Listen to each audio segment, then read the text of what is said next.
నమస్తే. నేను మీ ప్రశాంతి. వైసీపీ అంటేనే సోషల్ ఇంజనీరింగ్. అంటే సామాజిక వర్గాలకు పెద్ద పీట వేయడం.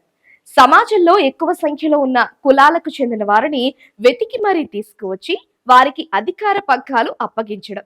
ఈ దిశగానే వైసీపీ 5 ఏళ్లు అధికారంలో ఉన్నప్పుడు అడుగులు వేసింది. దీనివల్ల రెడ్డి సామాజిక వర్గం, కమ్మ సామాజిక వర్గం నుంచి తీవ్ర నిరసన, ఆగ్రహం వ్యక్తమైన వైసీపీ అధినేత జగన్ ఏ మాత్రం వెనక్కి తగ్గలేదు. ఇక చంద్రబాబును ఎలాగైనా దెబ్బ కొట్టాలని కమ్మ సామాజిక వర్గానికి అస్సలు ప్రయారిటీ లేకుండా చేసి మిగిలిన వర్గాలకు భారీగా పదవులు కట్టబెట్టారు. అయితే ఎన్నికల్లో అవన్నీ రివర్స్ అయ్యాయి.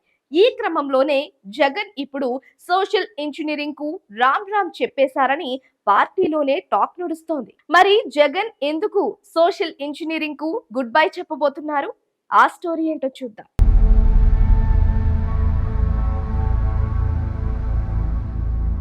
ఎస్సీ, ఎస్టీ, బీసీ, మైనారిటీ వర్గాలకు ప్రాధాన్యం ఇస్తూ వచ్చారు. ఎక్కడా కూడా ఆయన తన సొంత సామాజిక వర్గం కానీ ఇతర మెజారిటీ సామాజిక వర్గాలను కానీ ప్రస్తావించలేదు. వారికి పదవులు కూడా ఆచి తూచి ఇచ్చారు. అయితే ఈ ప్రయోగం కొన్నిసార్లు సక్సెస్ అయితే చివరకు మాత్రం బెడిసి కొట్టింది.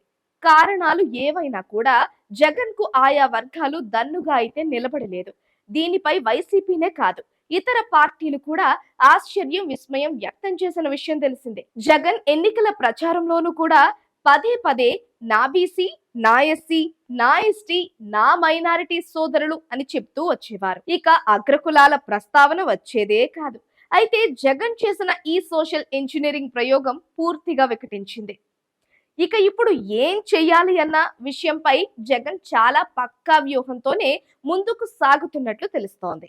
సామాజిక వర్గాలను నమ్ముకొని ముందుకు సాగిన తర్వాత కూడా జనరల్ స్థానాలను కూడా బీసీలకు కేటాయించిన తర్వాత కూడా తనకు ఆయా వర్గాలు అండగా నిలబడకపోవడంపై జగన్ ఆవేదనతోనే ఉన్నారు.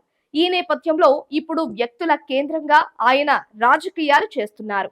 అంటే సామాజిక వర్గాల స్థానంలో నాయకులకే సహజంగా ఏ పార్టీ అయినా సామాజిక వర్గాలకు ఎంతవరకు ప్రాధాన్యం ఇవ్వాలో అంతవరకు ఇస్తుంది. కీలకమైన నాయకులను మాత్రం పోగొట్టుకునే ప్రయత్నం చేయదు. కానీ జగన్ చేసిన తప్పు ఇదే కీలకమైన రెడ్డి సామాజిక వర్గం నాయకులను, కాపు సామాజిక వర్గం ఇక కమ్మలను ముందు నుంచి పక్కన పెట్టేశారు. అసలు కమ్మ సీట్లు కనీసం వైసీపీలో 10 కూడా లేవు. కేసినేని నాని తప్ప వైసీపీలో కమ్మ ఎంపీ క్యాండిడేట్లు ఎవ్వరూ లేరు. ఇప్పుడు మాత్రం వ్యక్తుల కేంద్రంగా ఆయన రాజకీయం చేయాలని డిసైడ్ అయ్యారు. అంటే ఇక నుంచి కేవలం రిజర్వ్డ్ స్థానాలను వారికే కేటాయించి మిగిలిన చోట్ల బలమైన వ్యక్తులనే ఆయన ఇన్ఛార్జీలుగా నియమించే అవకాశం ఉంది. మరి ఈ మార్పు ఏ మేరకు వైసీపీలో మార్పును తీసుకువస్తుందో చూడాలి.